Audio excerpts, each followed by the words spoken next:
নির্বাচনের ১ মাসেরও কম সময় বাকি, কিন্তু বাংলাদেশের রাজনীতি নিয়ে অনিশ্চয়তা, শঙ্কা, আশঙ্কা কমেছে তা বলবার কোনো উপায় নেই।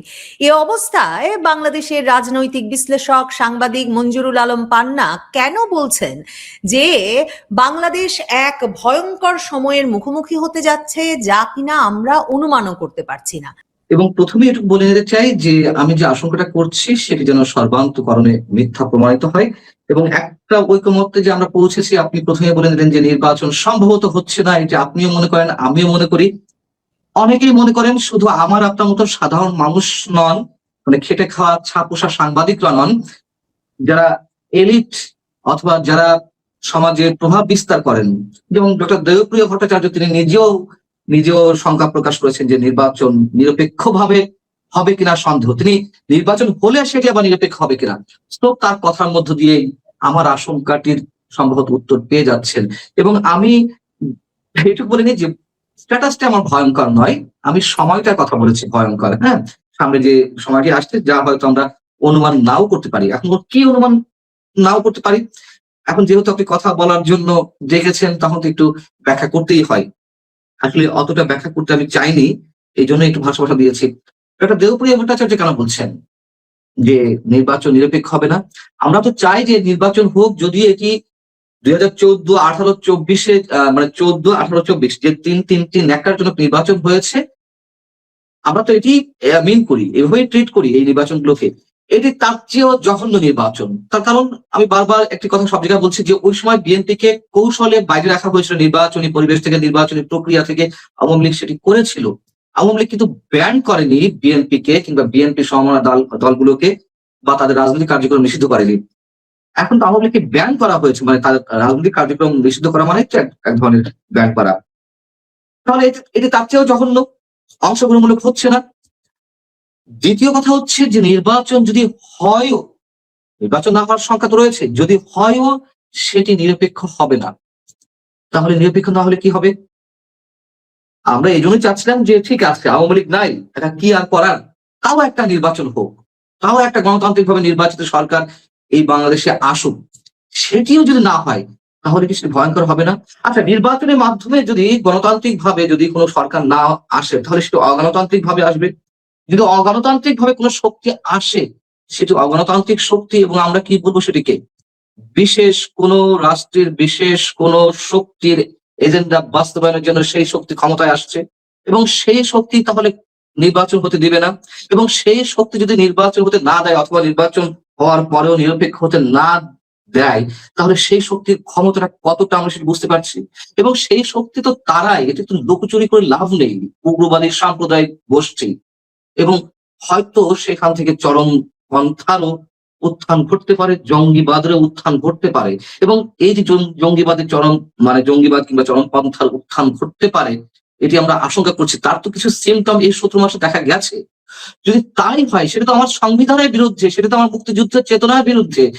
যদি একটি কল্যাণমুখী রাষ্ট্র বা গণতান্ত্রিক রাষ্ট্র আমরা যেভাবে বলি না কেন, তার বিরুদ্ধে তার অবস্থান হবে, তাহলে সেটি তো অবশ্যই আমাদের জন্য ভয়ঙ্কর সময়।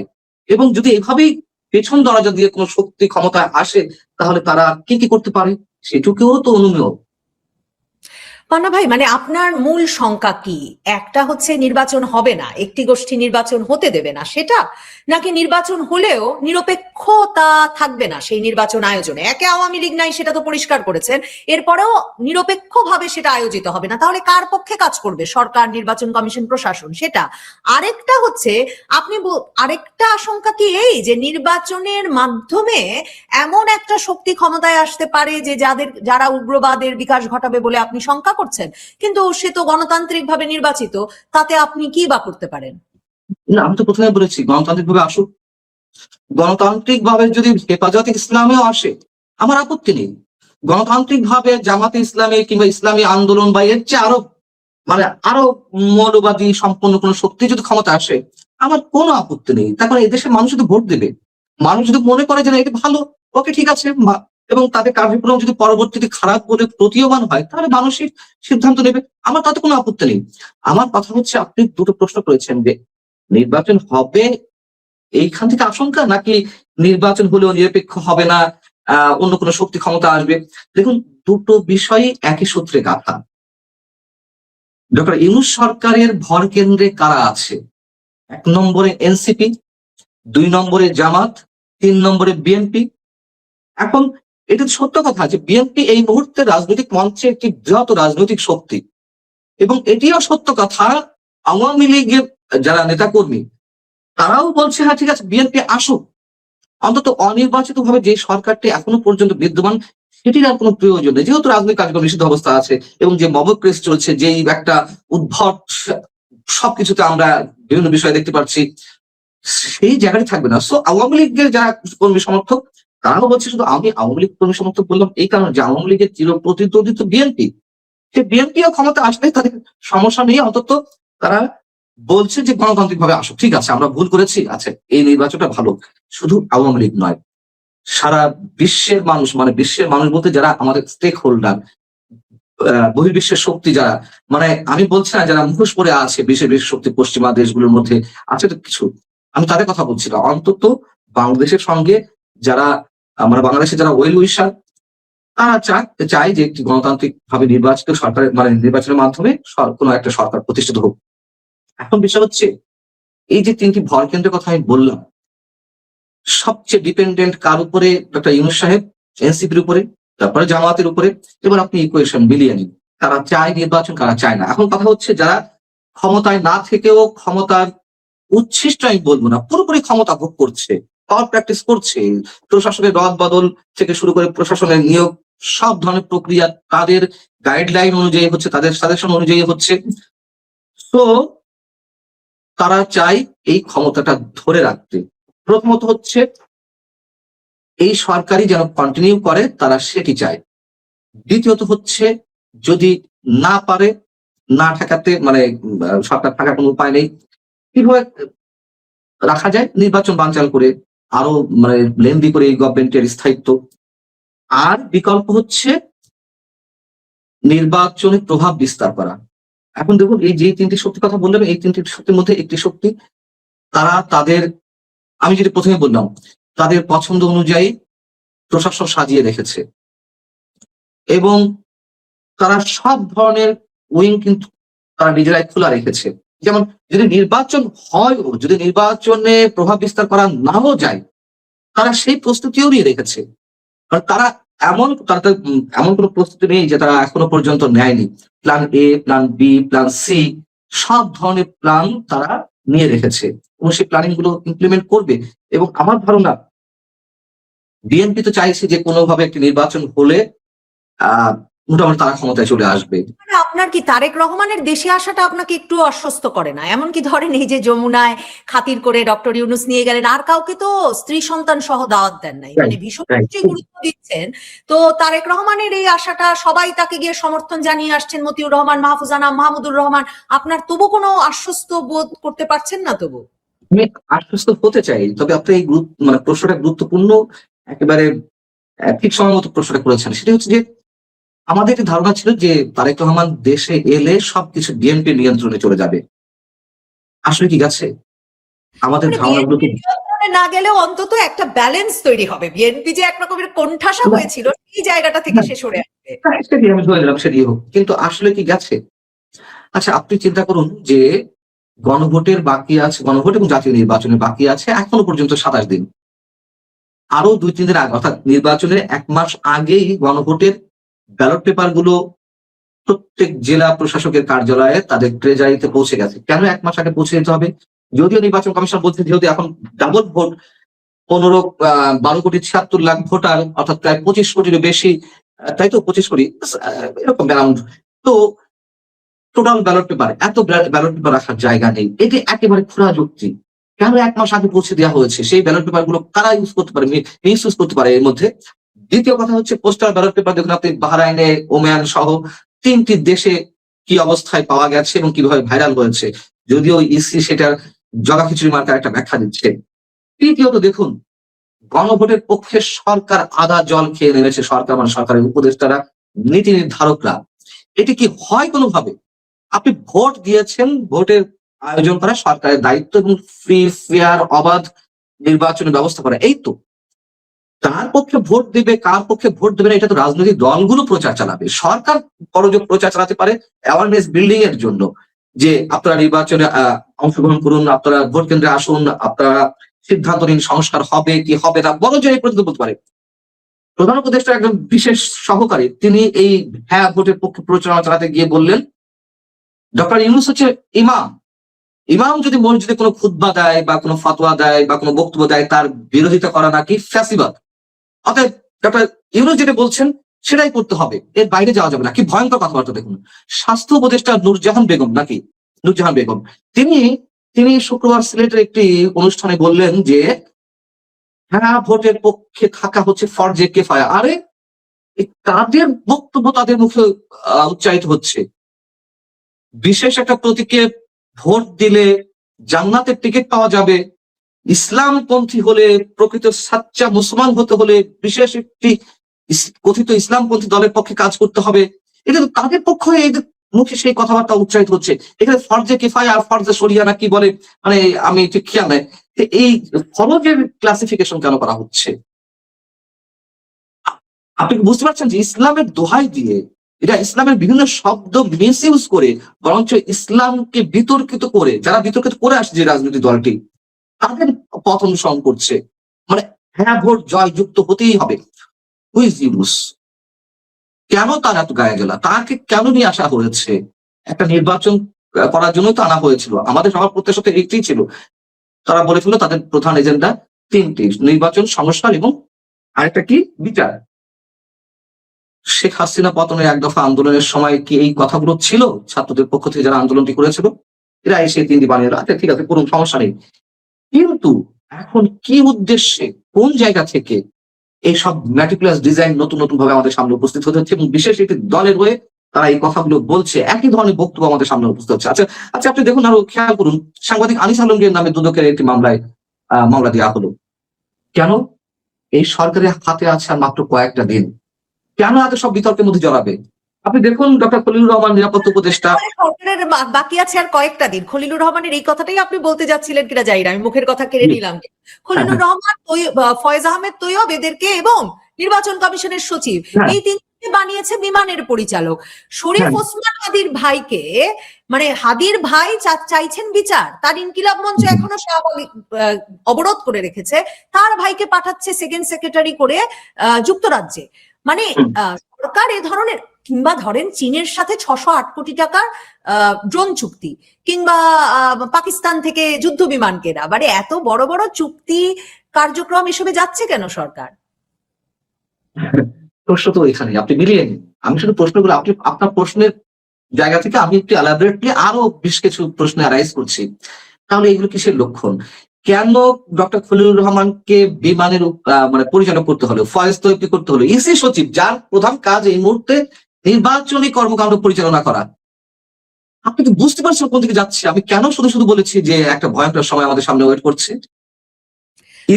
আমি একটা কোনো লক্ষণ আমি বিশ্বাসই করি না ডক্টর ইউনূসকে যমুনা থেকে বের করা খুব সহজ হবে। যমুনা থেকে বের করতে হলে তাকে আসলে বঙ্গভবন পাঠাতে হবে, মানে আমার সমীকরণটা এরকম, আমি এরকম বয়ানও তৈরি করেছি। কিন্তু আমি যেটা বুঝতে পারি না সেটা হচ্ছে যে সত্যি কি, মানে একটা ভয়াবহ, আপনি ভয়ঙ্কর সময় বলেছেন, কিন্তু একটা ভয়াবহ বিশৃঙ্খলা বাংলাদেশে যদি আনফরচুনেটলি তৈরি না হয়, মানে এমনটা না ঘটুকে, তৈরি না হয়, তাহলে কি আসলে এই সরকারের পক্ষে নির্বাচনটা না করে মানে তার সময় দীর্ঘস্থায়ী করা সম্ভব হবে? কারণ তার উপর তো আসলে বিদেশি চাপ আছে, দেশি বিদেশি চাপ আছে নির্বাচনটা করে নির্বাচিত সরকারের হাতে ক্ষমতা দেওয়ার। আছে, এটি উপরিভাগ থেকে মনে হচ্ছে, কিন্তু আপনি কনফিডেন্টলি বলতে পারবেন যে বিদেশি চাপ তার উপরে আছে নির্বাচন করার? এখন প্রত্যেক রাষ্ট্রই তো মনে করে যে মানে ওপেন বলার চেষ্টা করে যে আমরা ফ্রি, ফেয়ার, ইনক্লুসিভ নির্বাচন চাই। এখন তাদের মুখ থেকে ইনক্লুসিভ শব্দটা সরে গেছে। কেন সরে গেল? তাহলে বিশেষ কোনো উদ্দেশ্য আছে? যুক্তরাষ্ট্র তো 2024 7 জানুয়ারি নির্বাচনের আগে বারবার ফতোয়া দিচ্ছিল যে তারা ইনক্লুসিভ নির্বাচন চায়। ইউরোপীয় ইউনিয়ন বলছিল। এখন তাদের সেই সংজ্ঞা পাল্টে গেছে, এখন ফ্রি, ফেয়ার ওইটুকু পর্যন্ত আছে, ইনক্লুসিভ শব্দটা আর নেই। কেন সেটা বাদ হয়ে গেল? তার মানে আপনি বুঝতে পারছেন কোন ধরনের নির্বাচন চাই? আচ্ছা, ধরে নিলাম যে যেহেতু এখন আওয়ামী লীগ নিয়ে অনেক সমস্যায় সরকার একটা বিশেষ শক্তির এজেন্ডা বাস্তবায়ন করছে, তারাও সেখান থেকে সরে আসছে। ডক্টর মোহাম্মদ ইউনূস সাহেব তিনি পশ্চিমা শক্তির খুব আস্থাভাজন লোক। তারা মিলেমিশে এটুকু ইয়ে করেছে, একটা জায়গায় উপনীত করেছে যে না আওয়ামী লীগ করা যাবে না। ধরে নিলাম আওয়ামী লীগ বাদ, কিন্তু তারা যে মনে প্রাণে নির্বাচন চায়, এটি কিভাবে মানে আমি আপনি এনশিওর করবো বা খুব খুব কনফিডেন্টলি বলবো? এখন ডক্টর মোহাম্মদ ইউনূসের এজেন্ডা তো আছে, তাকে তো আর এমনি এমনি আনা হয়নি।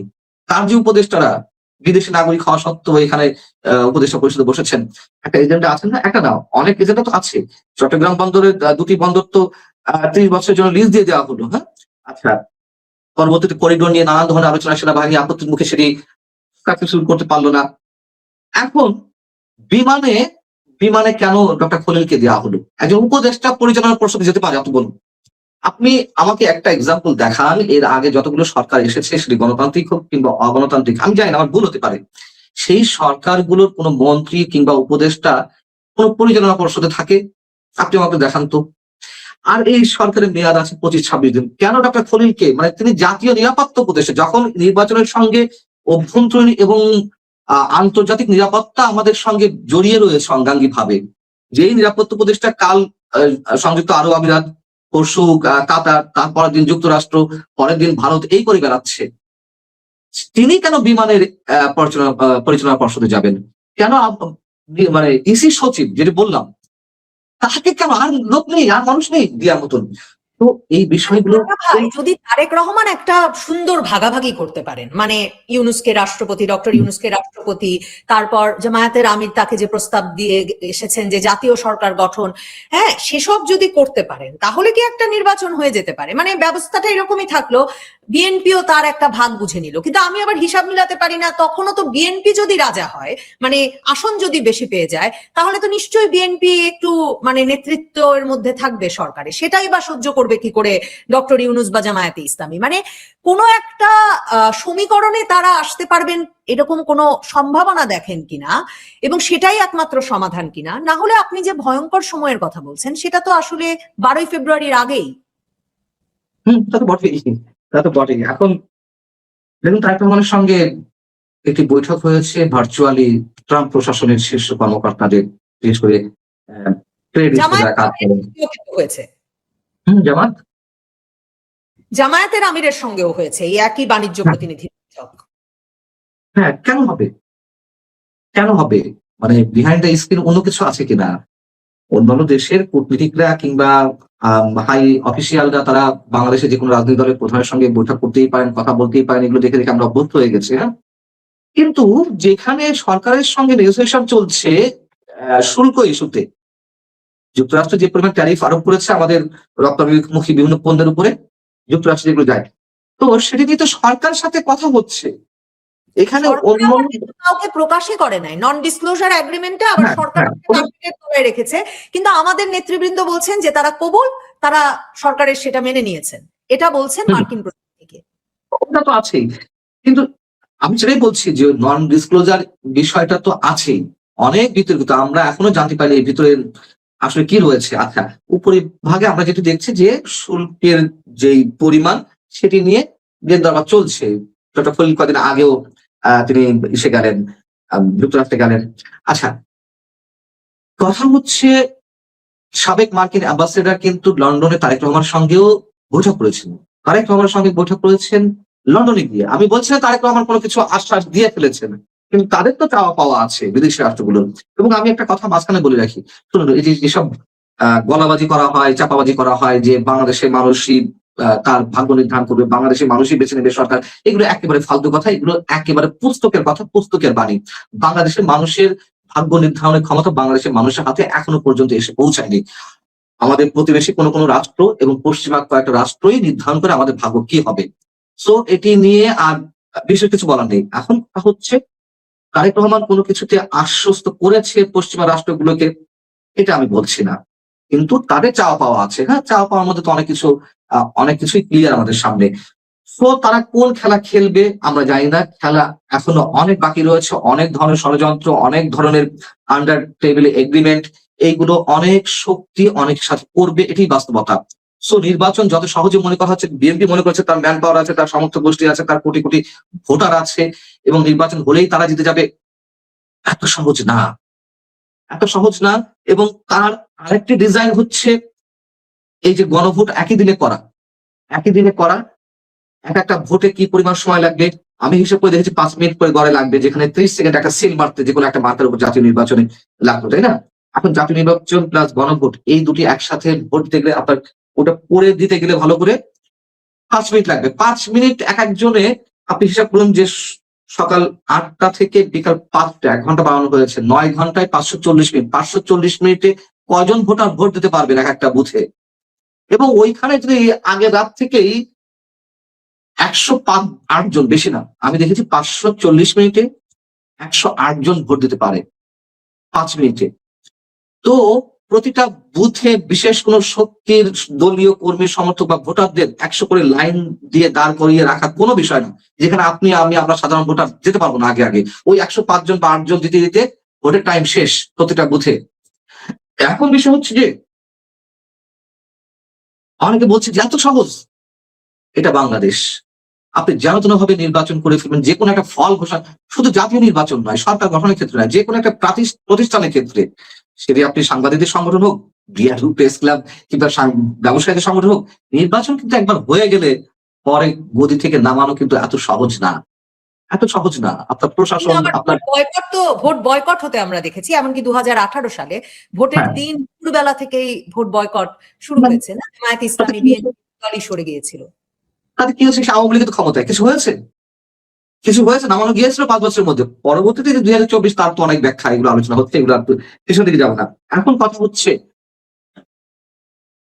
তারেক রহমানকে আমরা দেখেছি, মানে বিএনপিকে আমরা দেখেছি বিভিন্ন সময় বিভিন্ন ধরনের আগে পা দিতে ডক্টর ইউনূস সাহেবের। যখনই কোনো উল্টাপাল্টা কিছু হয়েছে, দেশে একটা বিশেষ কিছু ঘটতে যাচ্ছে, একটা অস্থির পরিবেশ, তখনই এই 3 শক্তিকে ডেকে নিয়ে যাওয়া হয়েছে যমুনাতে, চা চপ সমোসা খাইয়ে, ফাস্টফুড খাইয়ে, মাথা হাত টাত বুলিয়ে আবার সব শেষ। অথচ দেখা যাচ্ছে তার 1 ঘন্টা আগে বিএনপি হুঙ্কার ছেড়েছে, আবার ওই যমুনায় গিয়ে বেরিয়ে এসে সব ধরনের সমর্থন আমরা ডক্টর ইউনূসের প্রতি দিতে দেখেছি।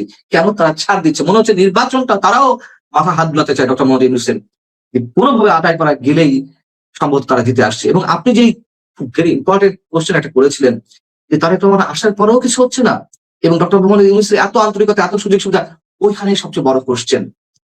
তারেক রহমানকে যে প্রোটোকল দেওয়া হলো নিরাপত্তার জায়গা থেকে, এটা অস্বাভাবিক না? তারেক রহমানের জীবন ঝুঁকির মুখে, এটি আমরাও বিশ্বাস করি। তারেক রহমানের স্পেশাল সিকিউরিটি দরকার, এটি আমরাও বিশ্বাস করি, কিন্তু সেটি একটা মাত্রা পর্যন্ত।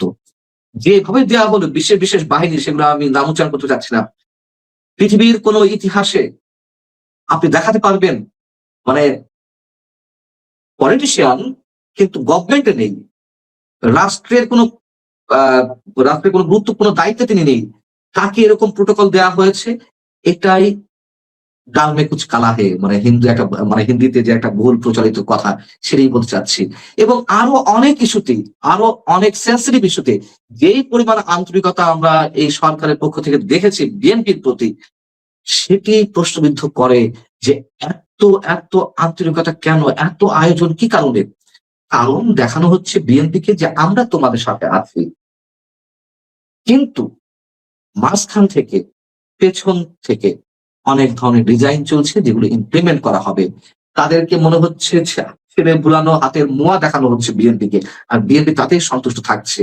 আমি জানি না যে এই ভাবনাগুলো আমরা ভাবছি, বিএনপির শীর্ষ নেতৃত্ব ভাবছে কিনা।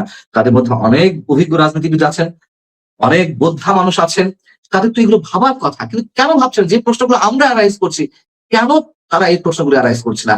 যমুনাতে গেলেন ডিনারের দাওয়াতে তারেক রহমান তার পরিবারের সদস্যদের নিয়ে, আমার ধারণা ছিল সেখানে কোনো কিছু একটা সিদ্ধান্ত দিয়ে আসবে, সিদ্ধান্ত না হোক দাবি দেওয়া জানিয়ে আসবে, হয়তো দিতেও পারে, আমরা জানি না, কিন্তু সেটি প্রকাশ্যে আসা উচিত ছিল। যে এই কথাগুলো এখন বলা হচ্ছে, শুনুন, এটা তো এটি বাস্তবতা। গণভোটের হ্যাঁ ভোটের পক্ষে বিএনপি মানে আন্তরিকতার সাথে নেই, এটি বাস্তবতা। সেটি বিএনপি যতই মুখে বলুক না কেন যে হ্যাঁ আমরা তো হ্যাঁ ভোটের পক্ষে, এটি মনে করার কোনো কারণ নেই। এবং আমরা যারা সাধারণ মানুষ, তারাও মনে করি না যে এটি জিতে গেলে, এই হ্যাঁ ভোটটি জিতে গেলে রাষ্ট্রের খুব বেশি কল্যাণ হবে, সমস্যা হবে, সংস্কারের ঘোরার ডিম হবে না, এক বিন্দু পরিমাণ হবে না। এইগুলো সব ডিজাইনের অংশ এবং এইগুলো দিয়ে একটা হসপস তৈরি করা। অতএব কেন এই বিষয়গুলো অ্যানালাইজ করছে না? বিএনপির যে ধানের শীষ প্রতীক ব্যালট পেপারে, পোস্টার ব্যালট পেপারে রাখা হয়েছে মাঝখানে, এগুলো তো আলোচনা হচ্ছে যাতে ওটা নষ্ট হয়ে যায় ওখানে সিল করলে। বিএনপি আপত্তি জানিয়েছে, মৃদু আপত্তি জানিয়েছে, বলেছে যে না এগুলো নতুন করে ছাপানো হবে। ইসি থেকে তো বলা হয়নি, সরকার থেকেও কোনো প্রকার আশ্বাস দেওয়া হয়নি। সো আমার কাছে মনে হচ্ছে বিএনপি ফাঁদে পড়তে যাচ্ছে, সেটি বিএনপির বিষয়। বিএনপি ভালোভাবে সিদ্ধান্ত নেবে যে তারা আসলে ক্ষমতা আসার জন্য কোন প্রক্রিয়া অবলম্বন করবে, কোন ধরনের ট্রান্সপারেন্সির মধ্যে সরকারকে আনতে বাধ্য করবে। কিন্তু দেখুন এই মুহূর্তে চরম বাস্তবতা, কেউ বিএনপিকে পছন্দ করুক আর না করুক, আপাতত মধ্য ডান বলি, মধ্য ডান থেকে আরেকটু বেশি ডান বলি, এখন বিএনপি ক্ষমতা আসা প্রয়োজন। আমি তো বললাম আমার প্রয়োজন, আপনার প্রয়োজন কিছু যায় আসে না। জনগণ যদি অন্য কোনো শক্তিকে বেছে নেয় নিক, কোনো সমস্যা নেই, কিন্তু সেটি গণতান্ত্রিক ভাবে হোক, সুষ্ঠু হোক, অবাধ হোক, নিরপেক্ষ হোক। কিন্তু তার কোনো সিমটম আমি দেখছি না। যখন ব্যাখ্যা দেওয়া হয় ফরজে কেফায়া, হ্যাঁ ভোটের পক্ষে, তখন আর কিছু বলার থাকে না। এবং রাষ্ট্রের অর্থ খরচ করে, আপনার আমার টাকা খরচ করে এই হ্যাঁ ভোটের পক্ষে পরিচালনা চালানো হচ্ছে। এর জবাবদিহিতা কেন বিএনপি চাইছে না? বিএনপির দুর্বলতা কোথায়? বিএনপি তো ওভারঅল এই কথাগুলো বলতে পারে। অনেকে তো বলছেন বিএনপির দুর্বলতা হচ্ছে সেখানে যে আওয়ামী লীগ নির্বাচনের মাঠে নাই, কাজে বিএনপি এখন যদি বেশি দাবি দাওয়া করে, জামায়াতে ইসলামী যদি নির্বাচন বয়কট করে, তাহলে ওই যে আপনি বলছিলেন মাথায় হাত বুলিয়ে যে নির্বাচনটা পার করে তারেক রহমান প্রধানমন্ত্রী হতে চাইছেন, সেটা তার সেই সুযোগ তার চলে যাবে। আর তারেক রহমান যেভাবে দেশে ফিরে যে প্রোটোকলে চলাফেরা করছেন, ভাবুন তো তিনি আসলে যদি বিরোধী দলীয় নেতা হতে হয় তাকে, কিংবা নির্বাচনটা না হয়, কতদিন পর্যন্ত বাহিনীগুলো তাকে এই সুযোগ সুবিধা, তিনি থাকবেন কি করে বাংলাদেশে? প্রশ্নে বসে না, মানে এরকম নিরাপত্তা দিনের পর দিন কিন্তু পাবেন না, তিনি নিজেও জানেন। আর দ্বিতীয় কথা হচ্ছে, আপনি যদি বললেন যে নির্বাচন বয়কটের ঘোষণা, সেটিও তাদের প্ল্যানিং এ রয়েছে। আমি তো বললাম